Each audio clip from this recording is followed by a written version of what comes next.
Wilson. I'm a creative director and graphic designer. Sometimes I'm a photographer, sometimes I make videos. I specialise in UI or user interaction design. The most common device people see things online is a phone. So I spend most of my days designing on screen for screens.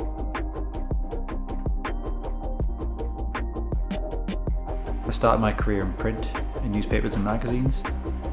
My favourite magazine is Little White Lies. So I have a special connection with the magazine.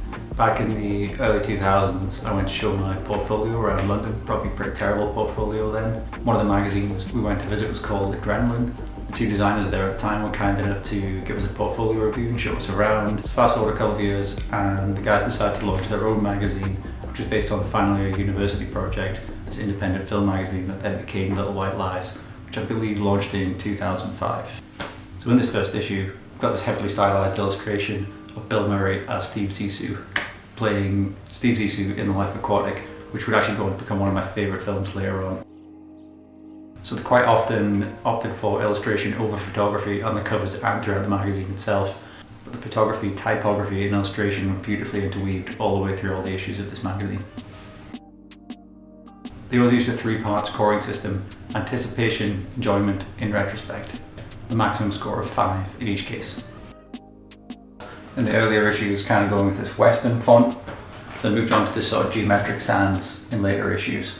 Can't remember the name of that font, it's driving me absolutely crazy, and I definitely had it bookmarked. I'm going to have to dig it out one day and see what that is. It's been printed on this nice toothy uncoated stock as well. I'm sure the designers will understand that the idea of getting something back on glossy paper is just enough to make the skin crawl. Oh god, it just smells good, you know? The designers will know exactly what I'm talking about. Getting something back from the printers, just that sort of reek of ink. What really brings the magazine to life for me is the custom typography.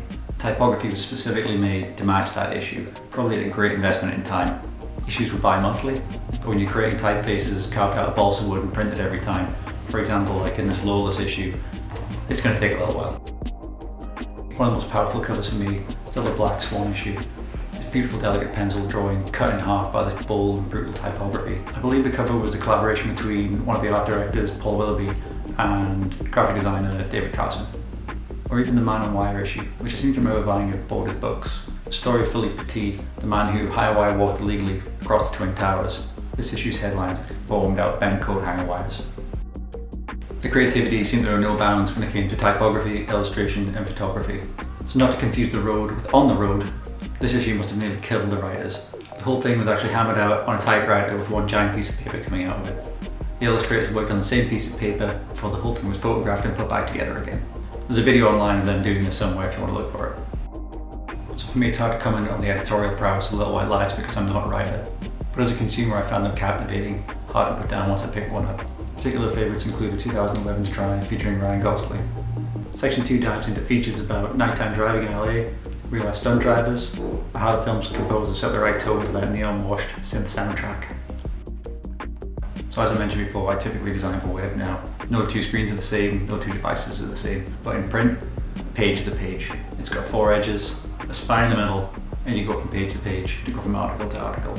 It's pretty difficult to get lost inside of a magazine or a book. So online, a lot of the opposite is true. We're still dealing with human behaviour issues. So the time we spend working this out cuts down on the time when we could be creative. So I still come back to magazines like Little White Lies for inspiration. This inspired the kind of design I like now. It was, and still is, trendless. There's no necessary effects or filters. It just concentrates on layout, typography, illustration, and good writing. You're allowed to break the rules, but you have to be able to master the basics first. So thank you for listening. What's your favourite magazine?